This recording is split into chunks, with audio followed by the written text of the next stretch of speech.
Good afternoon, everybody. 10 days ago, the world watched in horror as men, women, and children were massacred in Syria in the worst chemical weapons attack of the 21st century. Yesterday, the United States presented a powerful case that the Syrian government was responsible for this attack on its own people. Our intelligence shows the Assad regime and its forces preparing to use chemical weapons, launching rockets into highly populated suburbs of Damascus, and acknowledging that a chemical weapons attack took place.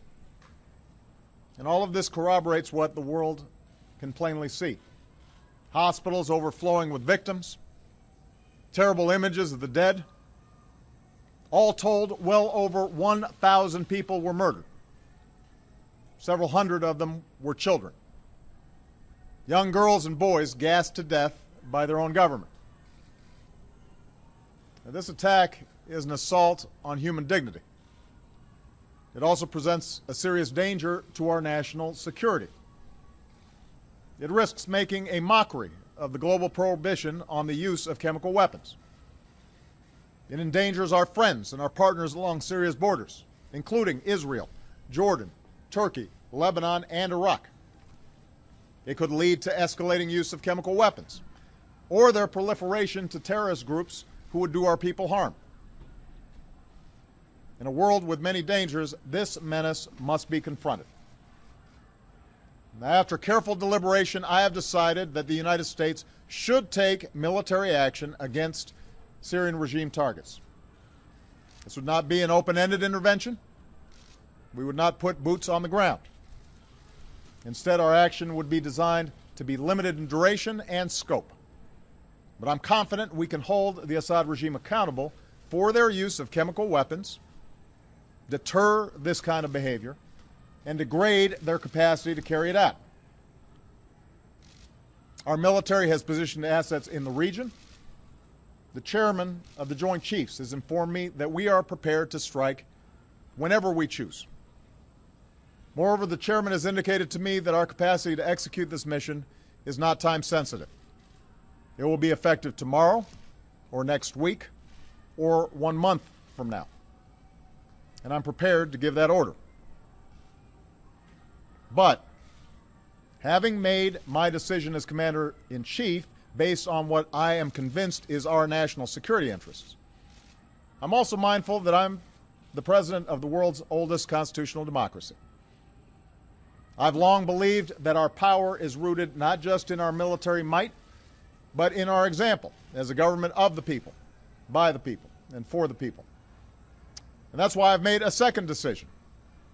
I will seek authorization for the use of force from the American people's representatives in Congress.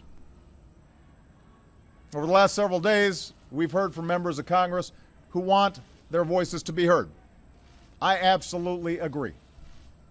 So this morning I spoke with all 4 congressional leaders, and they've agreed to schedule a debate and then a vote as soon as Congress comes back into session. In the coming days, my administration stands ready to provide every member with the information they need to understand what happened in Syria and why it has such profound implications for America's national security. And all of us should be accountable as we move forward, and that can only be accomplished with a vote. I'm confident in the case our government has made without waiting for UN inspectors. I'm comfortable going forward without the approval of a United Nations Security Council that so far has been completely paralyzed and unwilling to hold Assad accountable. As a consequence, many people have advised against taking this decision to Congress. And undoubtedly they were impacted by what we saw happen in the United Kingdom this week when the parliament of our closest ally failed to pass a resolution with a similar goal, even as the Prime Minister supported taking action. Yet while I believe I have the authority to carry out this military action without specific congressional authorization, I know that the country will be stronger if we take this course, and our actions will be even more effective. We should have this debate because the issues are too big for business as usual. And this morning, John Boehner, Harry Reid, Nancy Pelosi, and Mitch McConnell agreed that this is the right thing to do for our democracy. A country faces few decisions as grave as using military force, even when that force is limited. I respect the views of those who call for caution, particularly as our country emerges from a time of war that I was elected in part to end.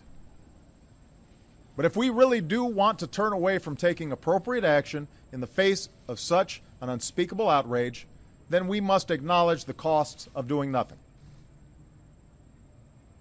Here's my question for every member of Congress and every member of the global community. What message will we send if a dictator can gas hundreds of children to death in plain sight and pay no price?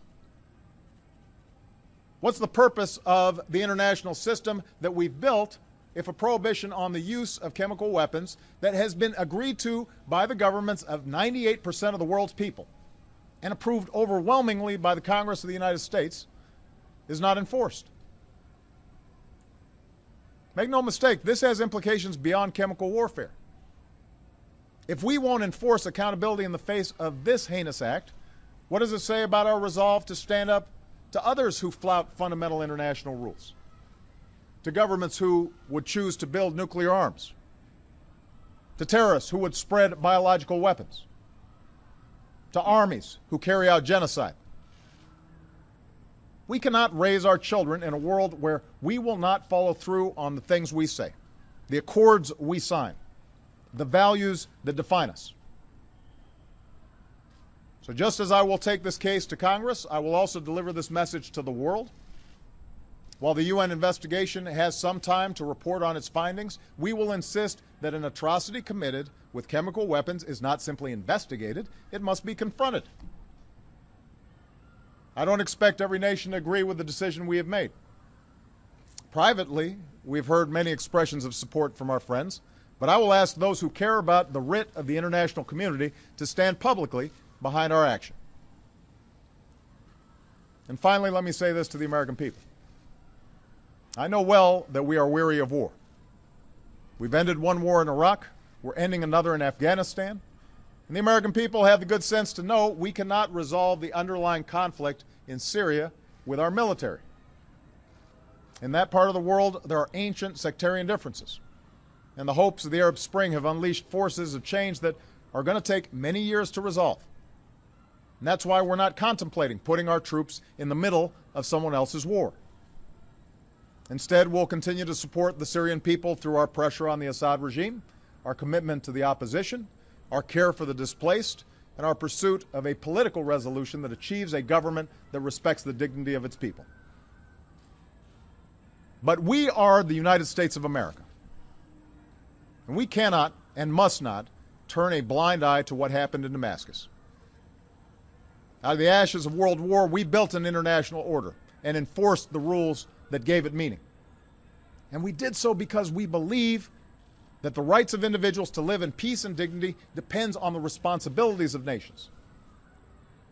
We aren't perfect, but this nation, more than any other, has been willing to meet those responsibilities. So to all members of Congress of both parties, I ask you to take this vote for our national security. I am looking forward to the debate.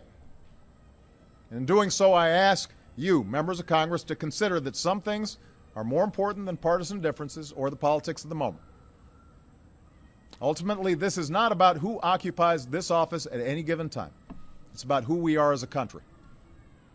I believe that the people's representatives must be invested in what America does abroad.